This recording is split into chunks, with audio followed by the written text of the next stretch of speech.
Welcome to our Healthcare Workforce webinar series, where we explore the innovative ways communities are supporting those who care for us. Today, we're joined by Mindee Knudson, Director of Nursing, and Courtney Hudelson, Director of HR, with Sunrise Retirement Community, to share how their partnership with Grand Canyon University has opened up the doors to expanding training and credentialing opportunities for their staff, showing their support for continuing education and ultimately retaining a better workforce to serve their residents. Let's learn more from Mindee and Courtney.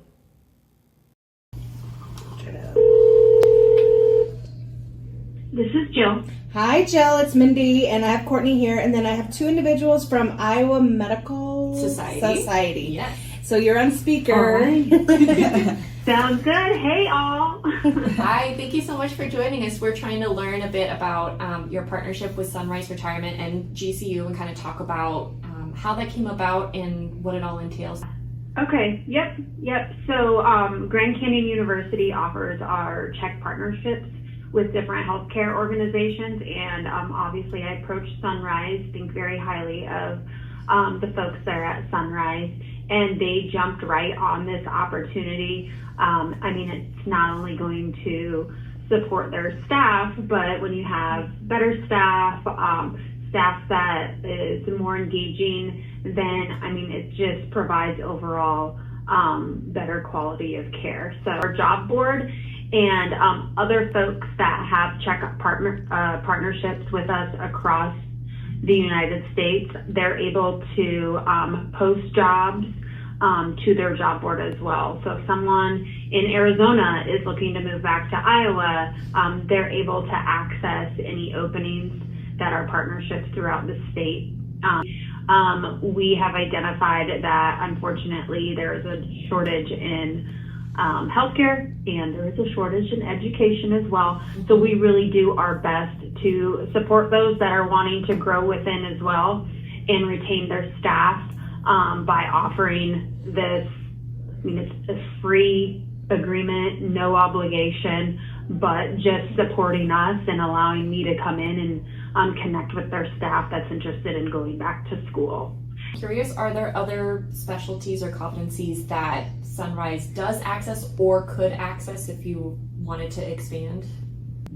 Yeah, I mean, we have a catalog of over 300, so I always encourage folks, if they want to see that entire online catalog, you can go to gcu.edu. We were really interested in the partnership that we want to do with WIT to be able to get their RN and their BSN at the same time. Yes, so currently doing our best to work with Western Iowa Tech to offer concurrent enrollment. So that partnership is still in the works. I just came to the area, GCU just came to the area about 6 months ago to work with the community college there for concurrent enrollment. However, I have concurrent enrollment at several different community colleges across the state as well. Oh, good. Fantastic. Yeah. If another healthcare system wanted to partner with you, what would be the best way to reach out and kind of start that conversation? Just have them give me a call. Thank you so much, Jill. Thank you, Jill. Yes, of course. Great to hear your guys' voice. Talk to you You soon. too. Bye. Yep, bye-bye. All right. So our biggest thing too, though, is a lot of people want to.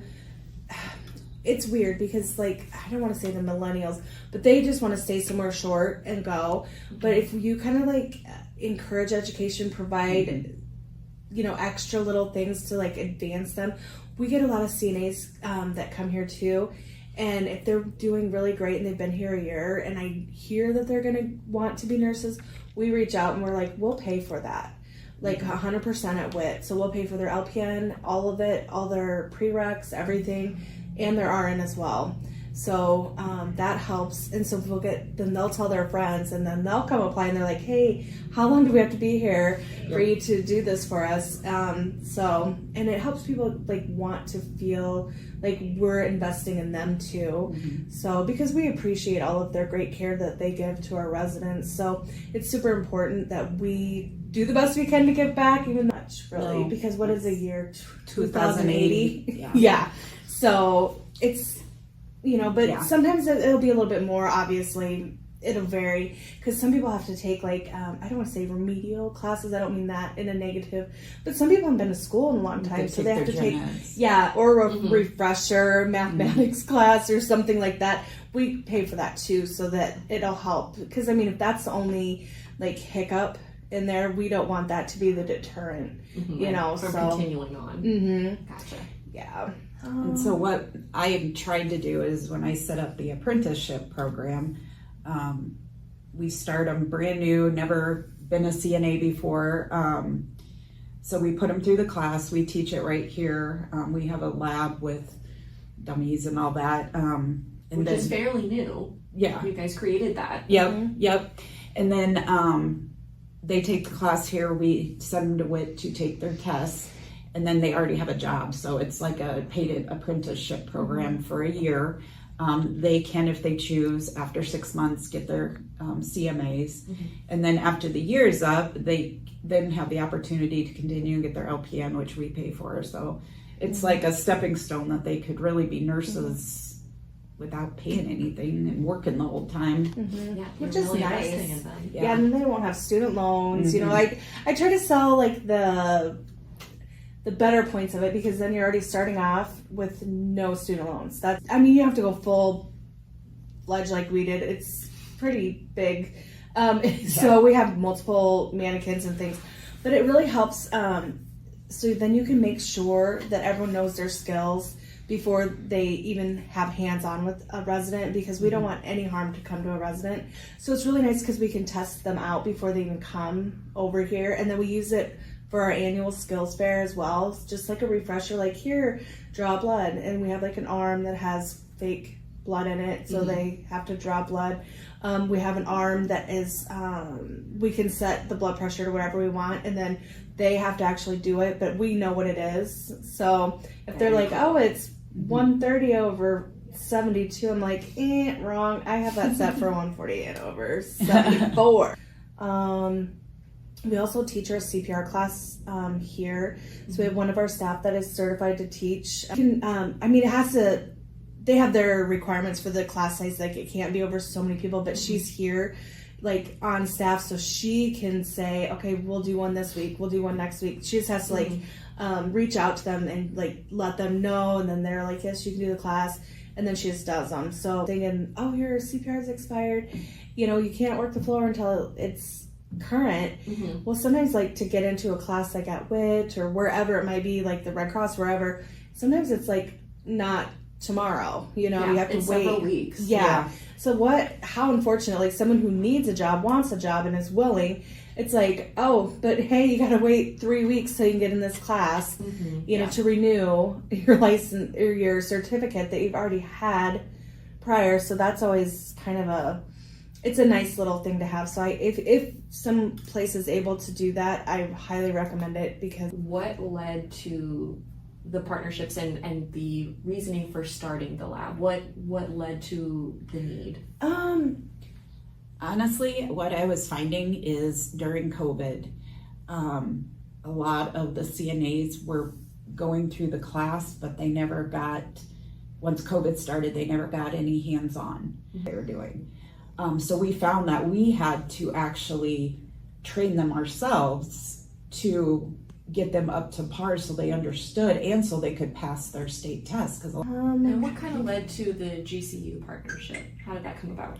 Like Jill said, she approached us and they just presented it, and it was well, there's no obligation to us. We don't have to have so many people enrolled, or we didn't have to pay anything. And we just thought, well, those benefits sound like they could be helpful. And if we even had one person that it helped, why not?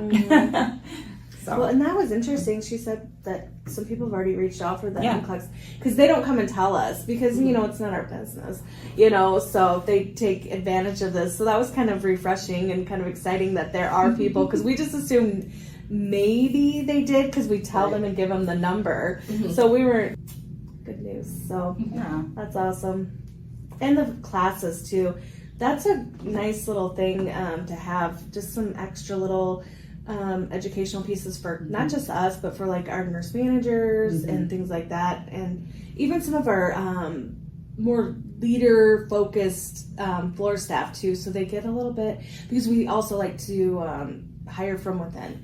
So if you start out and and you work your way up, we would, if we have a manager position come open or a leadership position come open, we post internally first for at least a couple weeks before we ever open it up to the general public. So because we like to grow our own, basically. And then how do you find out about, like, should they go in through to get their RN? At what point do you learn that they've acquired this new degree? Oh, they'll come tell us. Okay. Yeah. And so even if, like, we'll look too, you can look up people's names and then see if they have their nursing license. Yeah. So, like, I'll know someone's taking the NCLEX and I'll just kind of, like, pop on and see, like, oh, now they register, because you can see it on there, so, and then we try to make sure we send them, like, a congratulations card before they even tell us, because that's also super important, like, making sure that people, feel valued and loved, so. Yeah. We've kind of already touched on it, but I guess to find another avenue to talk about, how does this impact your ability to retain your staff?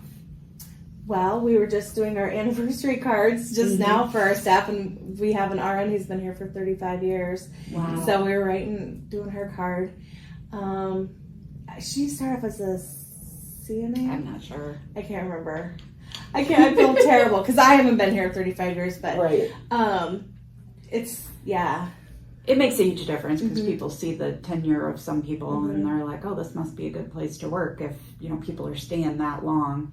And then obviously offering what we offer, we're full on CNAs. We do not need any. And I unfortunately can't sign anybody up for the apprenticeship because I don't have a job to put them in. And that's part of the apprenticeship. So it's a good problem to have. But, we just had a couple people come in today that were asking about it. And it's like, sorry, we don't have a spot. So, yeah, it has made a huge difference.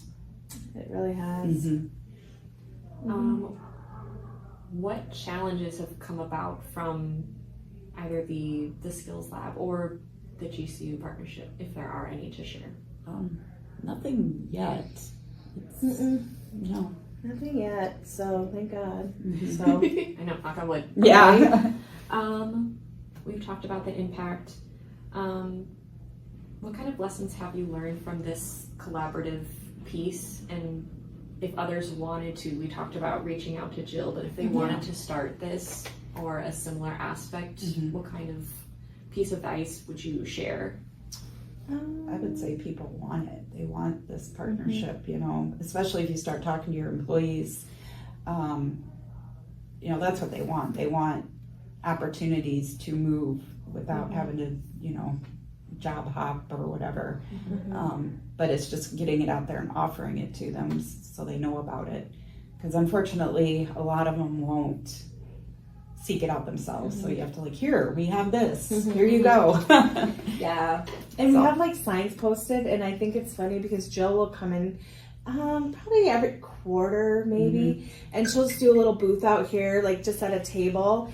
And it's we have these signs. But now that she's here and she can be hey, do you want to talk to me? I mean, she's not pushy or anything, but she'll be hey, do you want a free pen? And then they'll say, oh, what's this about? And then I don't know. And it takes time to make a decision like that. True. And sometimes you just have questions. It's a commitment. Yeah. Yep. Yeah. Any additional key takeaways that you would give to another healthcare system that is wanting to make improvements within their setting? Be flexible. Yeah. I say be flexible. That's the biggest. It is not, how do I want to say this? Things are not like they were in the 80s or the 90s. You have to be a little bit more flexible with things, a little more understanding. People do want to have a work-life balance, and so that is more in focus for us, because we do promote that to have a good work-life balance, and that helps because everyone wants to do that. Versus when I started off, nope, like they're like, can't you work 16 hours a day? It's like, okay, but now, you know, we tailor shifts as well, like, so we'll do a shorter shift, so like a 4-hour shift, you know, so people who want to work but they don't want to work 8 hours, they can still work. So yeah, we've just really had to be flexible, and that's if you're gonna cater to students, which is kind of what we do. Yeah, being flexible. Yeah.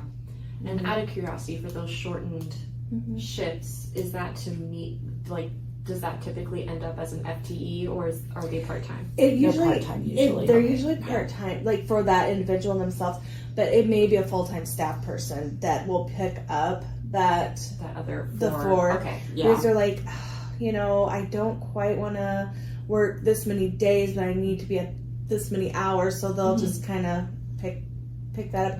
We do get a lot more seniors in high school that'll pick up that shift, especially the one in the evening that's like 5 to 9. Yeah, 5 p.m. to 9 p.m. Really? Yeah, so they'll pick that up.